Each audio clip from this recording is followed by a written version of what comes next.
আসসালামু আলাইকুম ওয়া রাহমাতুল্লাহি ওয়া বারাকাতুহু। সকালে কেমন আছেন? আশা করি আল্লাহর রহমতে সবাই ভালো আছেন। আমাদের মাদ্রাসা প্রথম সাময়িক পরীক্ষার পর সাময়িক সময়ের জন্য বিরতি ছিল। দেখতে আমাদের বিরতি শেষ হয়ে যায়। বিরতি শেষ হওয়ার পর এখন আবার যথাযথভাবে আমাদের ক্লাস শুরু হয়েছে। আমাদের ছাত্ররা আল্লাহর রহমতে সকলেই মাদ্রাসায় চলে এসেছে। তবে কয়েকজন এখনো আসার বাকি আছে হেফজখানার। আমরা আশা করি আল্লাহ তাআলা যেন তাদেরকে দ্রুত মাদ্রাসায় আসার তৌফিক দান করেন। আলহামদুলিল্লাহ, তারা ছাত্ররা পড়ালেখায় অনেক মনোযোগ হয়েছে।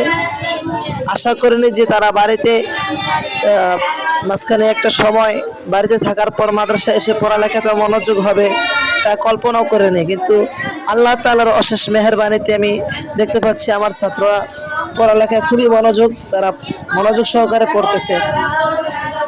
তো আপনারা যারা যে সকল মা বাবারা তাদের সন্তানদেরকে হাফেজ বানানোর জন্য অনেক আগ্রহী নিয়ত করেছেন, অনেকে দূর দূরান্তে গাড়ি ঘোড়ার জন্য দিতে পারেন না, বা অনেকে আর্থিক সমস্যার কারণে মাদ্রাসায় পড়াইতে পারেন না, আপনাদেরকে বলবো আপনারা আমাদের সাথে যোগাযোগ করেন। ইনশাল্লাহ আমরা যারা আর্থিকভাবে অসচল তাদেরকে ইনশাল্লাহ মাদ্রাসার পক্ষ থেকে সুযোগ সুবিধা দেওয়া হবে।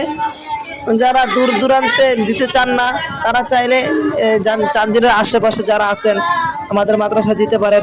আলহামদুলিল্লাহ, আমাদের হেফজখানার ভিতরের অংশটা অনেক সুন্দর দেখতে। তাই বলবো আপনারা যারা আপনাদের সন্তানদেরকে পড়াইতে চান আমাদের এখানে দিলে পড়ালেখার পাশাপাশি আমল, আখলাক, আদব, কায়দা এগুলা শিখতে পারবে ইনশাল্লাহ। কেননা আমাদের মুহতামিম সাহেব একজন আল্লাহওয়ালা বুজুর্গ, উনি এগুলার ক্ষেত্রে অনেক গুরুত্ব দেন।